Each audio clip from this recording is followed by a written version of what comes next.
Que tu sois porteur d'un handicap ou non, tout enfant africain, tout enfant ivoirien, tout enfant de Noamou a droit à l'éducation. C'est cela le message essentiel.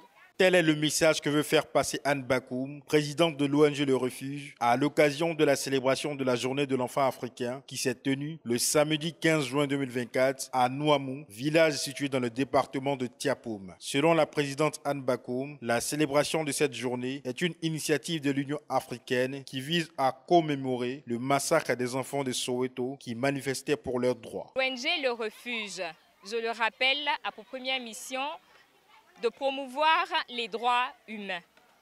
Et donc, c'est pour commémorer cette journée de l'enfant africain initiée par l'Union africaine que l'ONG Le Refuge a depuis maintenant 3 ans décidé de le faire. Pour Anne Bakoum, l'un des principaux moyens de promouvoir les droits humains est à travers les médias, d'où le thème de cette 3e édition, Médias et droits humains, éducation, tradition et inclusion. Cette 3e édition a été pour nous une opportunité de célébrer également la tradition, au-delà du droit à l'éducation que nous avons voulu mettre en avant.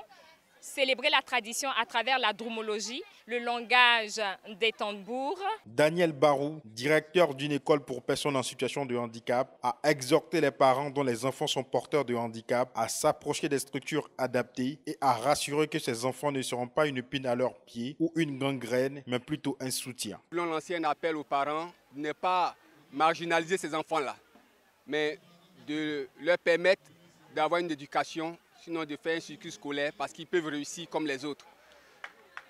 La majorité des parents ont tendance à négliger ces enfants-là.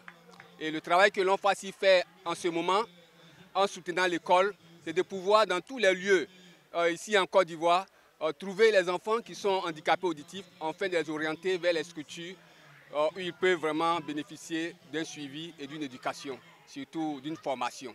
Kamara Siaka, représentant le député de Tiapoum, a exprimé sa gratitude à l'ONG Le Refuge pour ses actions en faveur de l'amélioration des conditions de vie des enfants vivant avec un handicap. L'ONG Le Refuge des enfants, la Fédération des associations pour la promotion sociale des handicapés de Côte d'Ivoire, FACI, et l'Organisation nationale des parents pour handicap auditif de Côte d'Ivoire méritent nos sincères remerciements pour l'organisation exemplaire de cette journée. À travers leur action, ces différentes organisations nous démontrent l'importance vitale de la tradition et de l'inclusion dans la promotion des droits humains. Le thème de l'édition de cette année, Médias et droits humains, éducation, tradition et inclusion, nous rappelle la responsabilité que nous avons tous en tant que membres de la société d'utiliser les médias comme un puissant outil de sensibilisation et d'éducation. Il faut noter que cette journée de célébration a été meublée par plusieurs activités, notamment l'initiation pratique des enfants à la drumologie par le tambourinaire Boko Adjoumani.